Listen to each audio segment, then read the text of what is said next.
नमस्कार, स्वागत आहे तुमचं मनीषाज रेसिपीमध्ये। आज पुरी भाजी कशी केली ते मी तुम्हाला दाखवणार आहे। त्यासाठी काय काय तयारी केली चला तर पुरी करण्यासाठी काय तयारी केली ते पाहूया। इथे 2 वाट्या मी मैदा घेतलेला आहे, त्याच्यामध्ये पाऊण वाटी बारीक रवा घालायचा आहे आणि त्याच वाटीने त्याच्यामध्ये आपल्याला थोडंसं गव्हाचं पीठ घालायचं आहे। तर चवीनुसार मीठ घालून व्यवस्थित घट्ट असा गोळा मळून घ्यायचा आहे। जेव्हा आपण पुरीचे कणिक मळतो त्यासाठी घट्ट कणिक मळायची। पातळ कणिक मळली तर काय होतं, पुरी वातड होते, त्यामुळे घट्टसर अशी कणिक मळून घ्यायची आणि जरा वेळ भिजत ठेवायची।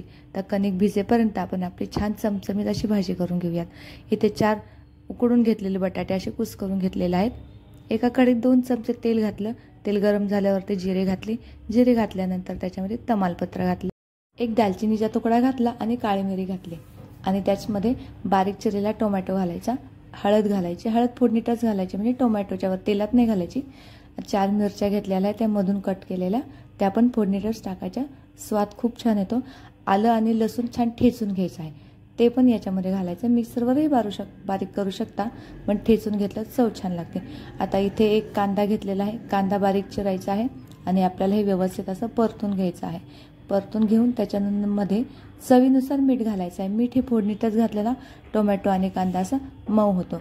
आता याच्यामध्ये आपल्याला मीठ घालायचं आहे चवीनुसार, व्यवस्थित मऊ करून घ्यायचं आहे। हे बघा, आता त्याच्याचमध्ये 1 चमचा मी किचन किंग मसाला किंवा गरम मसाला घालायचा, कांदा लसूण मसाला घालायचा, लाल तिखट घालायचं व्यवस्थित चवीनुसार। इथे मी मिरच्या घातलेल्या आहेत, त्यामुळे मी लाल तिखट 1च चमचा घालत आहे। तुम्ही तुमच्या चवीनुसार तिखट मिठाचा वापर करू शकता। आता थोडंसं गरम पाणी घालायचं आहे। हे आपल्याला मसाला व्यवस्थित शिजू द्यायचा आहे।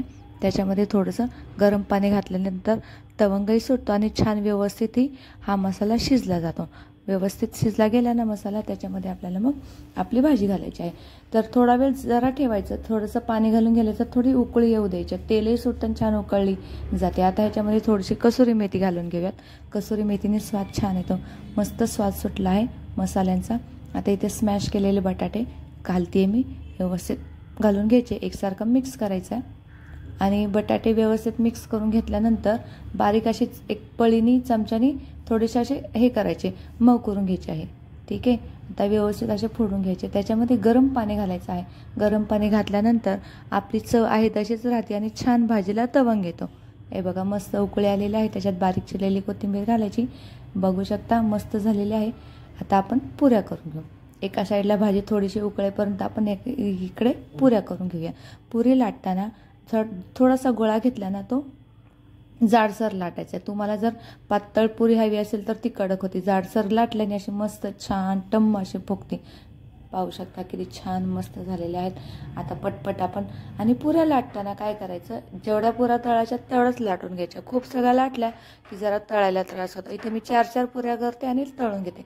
4 पुऱ्या करायच्या, गॅस बारीक करायच्या, तळून घ्यायच्या। पाहू शकता अशा पद्धतीने सगळ्या पुऱ्यात आपण तळून घेऊयात। थोड्या थोड्या करून तळायच्या, एकदम तळल्यानं काय होतं, ते आपण ज्यात पुरी हे करतो त्यात ती वातड होती। 4 पोळ्या घेतल्या, तळून घ्यायच्या मस्तपैकी, छान सुंदर असा तांबूस कलर येईपर्यंत तळायची आणि पुरी लगेच उलटायची नाही, एक साईडने अशी वर त्याला फूग द्यायची।